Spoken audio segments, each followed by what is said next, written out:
Contract killings appear to be on the rise in South Africa. Just recently, a whistleblower died in a hail of bullets. The killing was suspected to be a hit. Currently, as you just heard, a former police officer is in court for allegedly hiring hitmen to kill her relatives for insurance money. So how easy is it then to hire a hitman? Joining us now from Cape Town is Kim Thomas, an analyst from the Global Initiative Against Transitional Organised Crime. Kim, thanks for speaking to us. So that's the question, right? It seems pretty easy to hire hitmen in South Africa, is it? Hi, good evening. I wouldn't say it's necessarily very easy to hire a hitman, although it is definitely possible. Our research analyzes assassinations in South Africa and globally. And in South Africa itself, we've got a database over the past 21 years, recording over 1,800 hits. And so from that database, we've been able to sort of figure out how these hits are happening, who they're largely targeting, and kind of the point and the focus of really what's going on this landscape of assassinations. And in the majority of cases, they relate to either the taxi industry, organized crime, or political killings. And in these cases, I would say it's fairly easy for hitmen to be hired because people are already criminally connected. And it's in these relationships that they have with gangs or within the taxi industry where they have access to hitmen to make use of or to hire for these hits and assassinations. However, yes. No, carry on.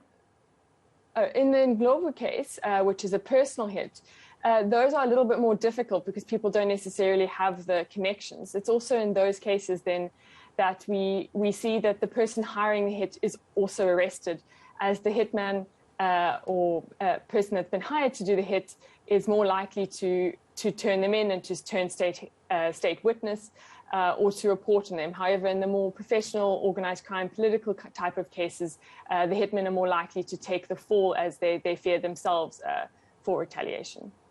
So in this Ndlovu case, and it's still allegations because the trial is ongoing, it looks like the amateurs have been hired here, but you're telling me that they're professional hitmen in South Africa. This is their job. This is what they do for a living. Yes.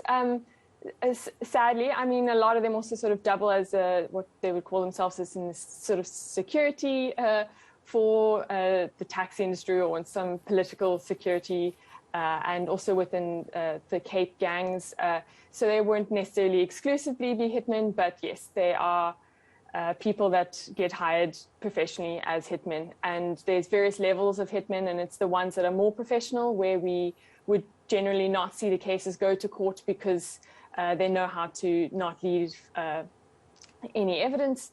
And then you also have your more mid-level hitmen, which are generally what we will see where the hitmen might get caught, but we won't see any of those that are ordering the hit get caught in those cases. But yes, we do have, unfortunately, what we've termed as reservoirs of violence, essentially places where there are histories of violence, dire socioeconomic circumstances, and limited economic opportunity that create a pool of people that are readily available to be hired as hitmen.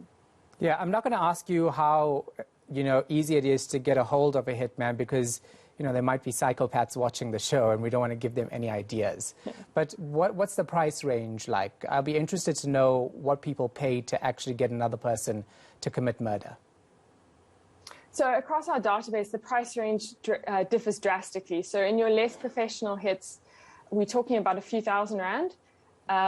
And then in your more professional, high-profile cases, for example, a few years ago, Advocate Pete Mahalik, it was said that hit in total cost 1 million. So we've got quite a wide range, depending on the sort of level of professionality, so to say, of the hitmen and who is hired. Also, how many middlemen are involved in the more high-profile cases. There'll be more middlemen and more people connecting or disconnecting the person hiring or ordering the hit from the hitmen themselves, in which case the hit would cost more money. Wow. And why haven't police been able to crack down, since you say that they are professional hitmen? Why have they not been able to actually find these people? Are they that smart when it comes to this crime? I think sadly it is quite bad how few cases do make it to court. I think these are very difficult cases to prosecute, difficult cases to investigate. We do see some hitmen going to court. As we've mentioned, people have been arrested, but seeing the trials make it all the way through is also another story. They know what they're doing. They know how to hide or get rid of evidence, how to not leave a trace. And so it is quite difficult, and that's also essentially why they get used. For those that want to eliminate obstacles, it seems to be, at the moment, with this high level of impunity, an effective way to do that. Since you've been profiling, hitmen in South Africa, who are they? Ordinary people? You wouldn't make them out? Don't look a bit, weird when you see them? Well, I don't think you'd be able to point one out in the street or anything like that. But there are people that generally are probably operating in other forms of violence in society, or maybe in security industry of sorts. So a lot of our taxi hitmen, from interviews, we found that they also doubled as taxi security, right? So they could be forming a security role for taxi bosses or taxi associations, but then also when they need to take out competition, be it a rival association or someone within the association for a power struggle, for a leadership position, then the security can also double as your hitmen, for example.